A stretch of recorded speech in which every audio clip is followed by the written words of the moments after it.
Hello, നമസ്കാരം. കേരള ഭൂമിശാസ്ത്രവുമായി ബന്ധപ്പെട്ട കുറച്ച് ക്വസ്റ്റ്യൻസ് നമുക്കിന്ന് ചർച്ച ചെയ്യാം.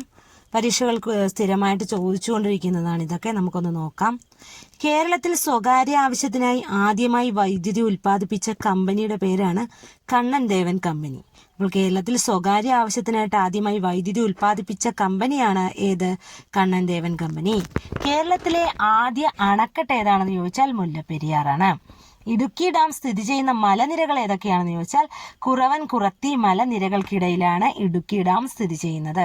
അപ്പോൾ ഏറ്റവും ആദ്യത്തെ അണക്കെട്ട് ചോദിച്ചാൽ എന്താണ്? മുല്ലപ്പെരിയാറാണ്. ഇടുക്കി ജലവൈദ്യുത പദ്ധതി സ്ഥിതി ചെയ്യുന്ന പെരിയാറിന്റെ പോഷക നദിയാണ് ചെറുതോണി നദി. അപ്പോൾ ഇടുക്കി ജലവൈദ്യുത പദ്ധതി ഏത് നദിയിലാണെന്ന് ചോദിച്ചാൽ ചെറുതോണി നദി. ഇത് എന്തിന്റെ പോഷക നദിയാണ്? പെരിയാറിന്റെ പോഷക നദിയാണ്. ഇടുക്കി ആർച്ച് ഡാമിന്റെ നിർമ്മാണവുമായിട്ട് സഹകരിച്ച രാജ്യമാണ് കാനഡ. ഇടുക്കി അണക്കെട്ടിന്റെ പ്രാധാന്യം മനസ്സിലാക്കി ഇടുക്കി അണക്കെട്ടിന്റെ നിർമ്മാണത്തിന് മുൻകൈയെടുത്ത ബ്രിട്ടീഷുകാരനാണ് WJ ജോൺ. അപ്പോൾ WJ ജോൺ ആണ് ഇടുക്കി അണക്കെട്ടിന്റെ പ്രാധാന്യം മനസ്സിലാക്കിയിട്ട് അതിന്റെ നിർമ്മാണത്തിന് മുൻകൈയെടുത്തത്. അപ്പോൾ ഇതുമായിട്ട് സഹകരിച്ച രാജ്യം ചോദിച്ചാൽ എന്താണ്? കാനഡയാണ്. അപ്പോൾ ഇടുക്കി ഡാമിന്റെ ആർച്ച് ഡാമിന്റെ നിർമ്മാണവുമായി സഹകരിച്ച രാജ്യമാണ് കാനഡ. ഇനി ഇടുക്കി അണക്കെട്ടിന്റെ സ്ഥാപിത ശേഷി എത്രയാണെന്ന് ചോദിച്ചാൽ 780 മെഗാവാട്ടാണ്. അപ്പോൾ 780 മെഗാവാട്ടാണ് ഇടുക്കി അണക്കെട്ടിന്റെ സ്ഥാപിത ശേഷി. അടുത്ത ചോദ്യം, പള്ളിവാസൽ പദ്ധതിയിൽ നിന്ന് ഉപയോഗശേഷം പുറത്തേക്കൊഴുകുന്ന വെള്ളവും മുതിരപ്പുഴയിലെ വെള്ളവും ഉപയോഗിച്ച് വൈദ്യുതി ഉൽപ്പാദിപ്പിക്കുന്ന പദ്ധതിയുടെ പേരാണ് ചെങ്കുളം ജലവൈദ്യുത പദ്ധതി. അപ്പോൾ ചെങ്കുളം ജലവൈദ്യുത പദ്ധതി എങ്ങനെയാണെന്ന് ചോദിച്ചാൽ പള്ളിവാസൽ പദ്ധതിയിൽ നിന്ന് ഉപയോഗശേഷം പുറത്തേക്കൊഴുകുന്ന വെള്ളവും പിന്നെ ഏത് ജലമാണ്? മുതിരപ്പുഴയിലെ വെള്ളവും ഉപയോഗിച്ചാണ് എന്തുൽപ്പാദിപ്പിക്കുന്നത്? ചെങ്കുളം ജലവൈദ്യുത പദ്ധതി ഉൽപ്പാദിപ്പിക്കുന്നത്. അടുത്ത ചോദ്യം, ഏറ്റവും കൂടുതൽ ജലവൈദ്യുത പദ്ധതികൾ സ്ഥിതി ചെയ്യുന്ന നദി ഏതാണെന്നാണ്. ഒരുപാട് ചോദിച്ചിട്ടുള്ള ചോദ്യമാണ്. ഏറ്റവും കൂടുതൽ ജലവൈദ്യുത പദ്ധതികൾ സ്ഥിതി ചെയ്യുന്ന നദിയാണ് പെരിയാറ്. ഇനി ഈ ജലവൈദ്യുത പദ്ധതിയെക്കുറിച്ച് പറയുമ്പോൾ നമുക്ക് കുറച്ച് പദ്ധതികൾ നോക്കാം. ഇടുക്കി അണക്കെട്ട്, ലോവർ പെരിയാർ, മാട്ടുപ്പെട്ടി എന്നിവ സ്ഥിതി ചെയ്യുന്നത് എവിടെയാണ്? പെരിയാറിലാണ്. എന്നാൽ പള്ളിവാസലും ചെങ്കുളവും സ്ഥിതി ചെയ്യുന്നത് മുതിരപ്പുഴയിലാണ്. പന്നിയാർ, കൂത്തുങ്കൽ എന്നിവ സ്ഥിതി ചെയ്യുന്നത് പന്നിയാറിലാണ്. അപ്പോൾ ഇടുക്കി, ലോവർ പെരിയാർ, മാട്ടുപ്പെട്ടി എന്നിവ പെരിയാറിലും പള്ളിവാസൽ, ചെങ്കുളം ഇവ മുതിരപ്പുഴയിലും പന്നിയാർ, കൂത്തുങ്കൽ എന്നിവ പന്നിയാറിലുമാണ് സ്ഥിതി ചെയ്യുന്നത്. അടുത്ത ചോദ്യം, സ്വന്തമായി വൈദ്യുതി ഉൽപ്പാദിപ്പിച്ച് വിതരണം ചെയ്യുന്ന കേരളത്തിലെ ആദ്യത്തെ പഞ്ചായത്ത് ഏതാണെന്ന് ചോദിച്ചാൽ മാങ്കുളം പഞ്ചായത്താണ്. അപ്പോൾ സ്വകാര്യ ആവശ്യത്തിനായിട്ട് ആദ്യമായി വൈദ്യുതി ഉൽപ്പാദിപ്പിച്ച കമ്പനി ഏതായിരുന്നു എന്ന് ചോദിച്ചാൽ കണ്ണൻ ദേവൻ കമ്പനിയാണ്. എന്നാൽ ഈ ചോദ്യം എങ്ങനെയാണ്? സ്വന്തമായിട്ട് വൈദ്യുതി ഉൽപ്പാദിപ്പിച്ച് വിതരണം ചെയ്യുന്ന കേരളത്തിലെ ആദ്യത്തെ പഞ്ചായത്താണ് മാങ്കുളം പഞ്ചായത്ത്. ഇടുക്കി ജില്ലയിൽ ചെറുതോണി നദിക്ക് കുറുകെ സ്ഥിതി ചെയ്യുന്ന ഡാമാണ് ചെറുതോണി ഡാം. കേരളത്തിലെ ഏറ്റവും വലിയ കോൺക്രീറ്റ് ഗ്രാവിറ്റി ഡാം ഏതാണെന്ന് ചോദിച്ചാലും ചെറുതോണി ഡാമാണ്. ഇടുക്കി ജലവൈദ്യുത പ്രദേശം ബ്രിട്ടീഷുകാർക്ക് കാണിച്ചു കൊടുത്ത ആദിവാസിയുടെ പേരാണ് കൊലുമ്പൻ മൂപ്പൻ. അപ്പോൾ കൊലുമ്പൻ മൂപ്പനാണ് ഇടുക്കി ജലവൈദ്യുത പ്രദേശം ബ്രിട്ടീഷുകാർക്ക് കാണിച്ചു കൊടുത്തത്. ഇനി കൊലുമ്പൻ മൂപ്പന്റെ പ്രതിമ അത് സ്ഥിതി ചെയ്യുന്നത് എവിടെയാണെന്ന് ചോദിച്ചാൽ ചെറുതോണി ഡാമിലാണ്. അപ്പോൾ ഇത് കാണിച്ചു കൊടുത്ത കൊലുമ്പൻ മൂപ്പന്റെ പ്രതിമ എവിടെയുണ്ട്? ചെറുതോണി ഡാമിൽ സ്ഥിതി ചെയ്യുന്നു.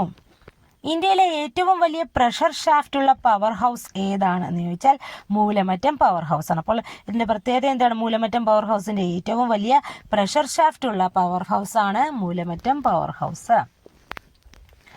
ഇനി നമുക്ക് വേറെ കുറച്ച് ക്വസ്റ്റ്യൻസ് നമുക്ക് നോക്കാം. ഒരു പ്രത്യേക സസ്യത്തിന്റെ സംരക്ഷണത്തിനായി ഇന്ത്യയിൽ നിലവിൽ വന്ന ആദ്യ സംരക്ഷണ കേന്ദ്രമാണ് എന്ത്? കുറിഞ്ഞിമല സംരക്ഷണ കേന്ദ്രം. അപ്പോൾ കുറിഞ്ഞിമല സംരക്ഷണ കേന്ദ്രത്തിന്റെ പ്രത്യേകത എന്താണ്? അത് ഒരു പ്രത്യേക സസ്യത്തിന്റെ സംരക്ഷണാർത്ഥം നിലവിൽ വന്നതാണ്. കുറിഞ്ഞിമല സംരക്ഷണ കേന്ദ്രം സ്ഥിതി ചെയ്യുന്ന താലൂക്കാണ് ഇടുക്കി ജില്ലയിലെ ദേവികുളം താലൂക്ക്.